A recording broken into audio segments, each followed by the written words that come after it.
미국 뉴욕에 있는 한 간호사가 마스크 같은 보호장비가 부족해 생명의 위협을 받고 있다며 한 말입니다. 세계 최강국 미국에서 세계 최대 마스크 제조회사 3M과 마스크 제조 세계 2위 허니엘이 있음에도 지금 미국에서는 의료진조차 마스크를 구하기 어렵다는 것은 큰 충격을 주고 있습니다.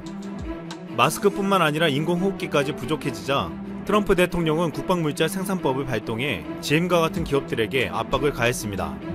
하지만 트럼프와 사이가 좋지 않은 GM과는 협상이 결렬되는 등 어려움을 겪었습니다. 또한 미국은 초기에 질병통제예방센터가 마련한 진단키트에 결함이 있어 오랫동안 제대로 된 검사조차 하지 못했습니다. 결국 정부와 기업들이 엇박자가 미국은 11년째 확진자가 48만 명에 육박하며 최악의 상황을 맞이하고 있습니다.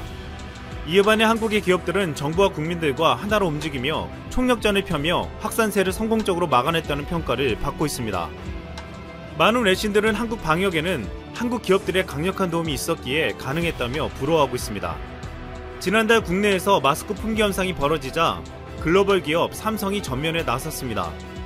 삼성은 전세계 진출한 해외 법인을 통해 캐나다, 콜롬비아, 중국, 홍콩 등에서 마스크 28만 4천 개를 긴급 확보했으며 이를 국내로 수입해 전국 제9협회를 통해 대구 지역에 기부했습니다. 또한 삼성은 해외 마스크 원단 제조업체와 계약해서 53톤의 부직포 원단을 수입했습니다. 이는 마스크 5,300만 장을 만들 수 있는 양이었습니다. 정부가 해외 업체와 직접 계약하는 데는 많은 제약이 있어 삼성이 가진 글로벌 네트워크를 이용해 주도적으로 해결해 준 것입니다. 또한 삼성은 화진산업 등 마스크 제조업체에 생산설비 전문가를 파견해 생산공정 개선 작업과 기술 지도를 해주었습니다.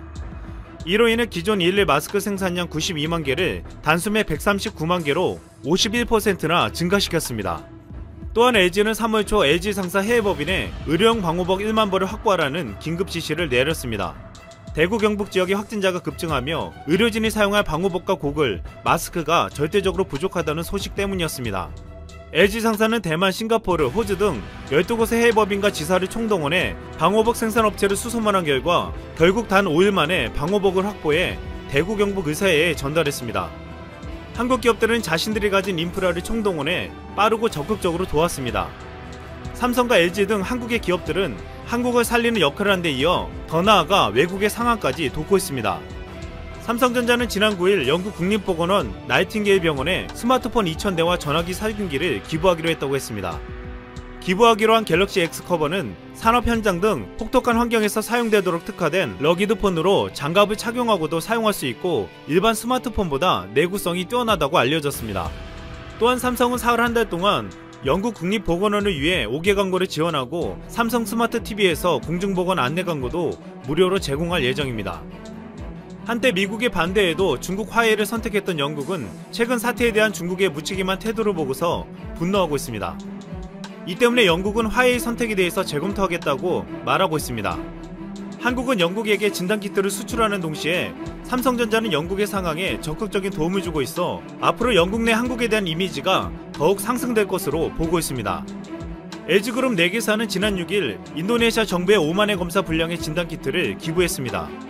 이번 기부는 인도네시아 정부의 지원 요청에 따른 것으로 LG 상사가 주도적으로 나서 국내 생산 제품 중 여일분을 확보한 것이었습니다. 진단키트를 전달받은 바흐리 라하달리아 투자조정청장은 인도네시아에 오랫동안 투자한 LG는 다른 해외 투자 기업의 좋은 모범이며 진정한 친구라며 한가족처럼 어려움을 나누려고 하는 LG의 기업 정신에 감사하다고 말했습니다. 지금 이처럼 해외에 진출한 한국의 기업들은 각국의 위기 속에서 사회적 역할을 감당하며 신뢰를 쌓고 있습니다.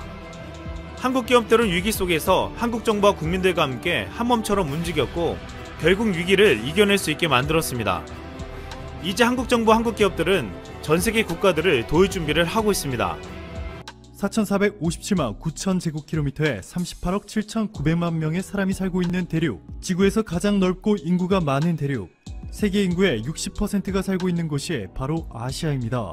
아시아를 주도하면서 경제 규모가 가장 큰 국가들이 바로 한국, 중국, 일본, 그리고 동남아시아 국가들인데 동남아 10개국과 한중일 정상 그리고 WHO 사무총장이 이렇게 어제 한자리에 모여 150분 동안 회의를 진행했습니다. 서로 힘을 합쳐 이번 사태를 잘 대응해 나가자는 취지인데 실제 분위기는 완전히 달랐습니다. 원래는 의장국이 작성한 초안을 기반으로 해서 각국의 의견을 수렴해 조금씩 수정한 후 최종 공동서명문을 만들어내는 식으로 진행이 되는데 이번에는 완전히 달랐습니다. 아세안 국가들뿐만 아니라 일본의 아베 총리도 문재인 대통령의 발언에 귀를 기울이며 초집중하는 모습을 보였고, 의장국인 베트남의 발언보다도 한국의 제안이 최종 공동성명문에서 핵심으로 자리했습니다. 청와대 관계자는 한국 정부가 이번 회의 개최와 의제 논의를 주도했다라며 최종 공동성명문에 한국이 강력히 주장한 3가지 사항이 모두 포함됐다 밝혔습니다. 첫 번째가 바로 한국이 베트남에 강력히 전달했던 메시지죠. 기업인 등 필수 인력의 이동을 막지 말라. 그리고 두 번째가 바로 한국의 노하우가 담긴 조기 경보 시스템 등 디지털 기술 및 혁신 활용, 마지막 세 번째가 교역 및 투자 시장을 개방하자는 것입니다.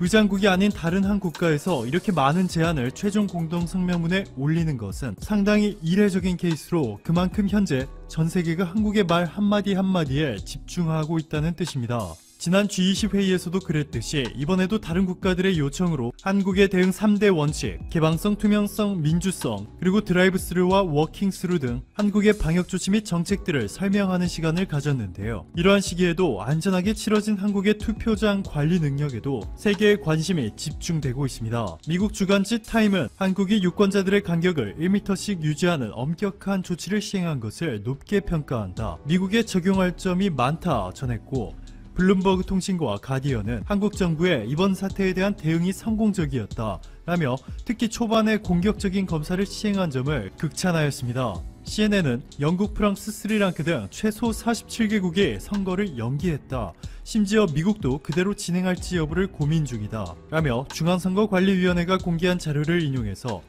한국의 유권자 26.7%인 1100만 명 이상이 사전투표를 했기 때문에 선거 당일 인파가 분산됐다 라며 사전선거 제도를 높이 평가했습니다. 여기에 온도가 37.5도 이상인 사람을 위해 만들어진 특별부스 투표소, 자가격리 대상자들을 특정 시간대로 제한시키는 정책들까지 소개하며 꼼꼼함에 감탄을 멈추지 못했습니다. 이번 아세안 플러스 3 정상회의를 전후로 해서 그동안 조용했던 동남아 국가들, 끝까지 일본만 믿고 있었던 국가들마저 이제는 오직 한국만 바라보고 있는 상황으로 바뀌었습니다. 특히 주목할 곳은 바로 모든 거리에서 일본 자동차 브랜드들이 가득한 태국. 최근 태국 신규 확진자 수가 이렇게 뚜렷한 감소세를 보이고 있음에도 태국 정부를 향한 강력한 비판 여론이 좀처럼 식지 않고 있습니다. 그것도 한국과 비교를 하면서 한국은 이렇게 잘하고 있는데 태국 정부는 도대체 뭘 하고 있냐, 이런 식의 비판이 여론을 도배하고 있습니다. 이렇다 보니 태국 정부도 이번 사태에 대한 성과를 설명할 때 무조건 한국과 비교해서 설명하는 놀라운 상황이 연출되고 있는데요.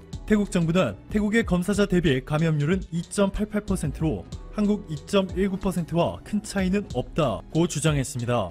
그런데도 여전히 태국 언론은 태국이 한국처럼 진단검사를 공격적으로 많이 하고 있지 않다라며 한국은 100만 명당 9,099명을 검사했는데 태국은 100만 명당 1,079명밖에 검사하지 못했다 고 비판하고 있습니다. 타라왓 헤마추따 태국 줄라롱권 병원 응급질병센터장은 태국 정부에 한국식 진단검사 방법을 채택할 것을 촉구하며 중국에서는 확진자의 30%가 증상이 없었다며 한국 정도로 검사를 해야 한다 호소했습니다. 즉 이제 태국 정부가 이번 사태와 관련한 발표를 할 때 한국을 기준으로 하여 한국과 근접한 성과를 거두었을 때 잘 대응했다 라고 평가하고 있다는 것이죠. 결국 태국은 한국으로부터 진단키트를 수입하기 시작했고 한국 대사관 측에 한국의 방역 시스템 및 관리 방법이 적힌 자료를 요청하며 한국처럼 검사 규모를 적극적으로 늘리기 시작한 것으로 전해졌습니다. 여기 보시면 아세안 국가 중 태국 이외에도 베트남, 미얀마, 라오스, 브루나이가 한국의 방역 노하우를 전수해달라 요청했고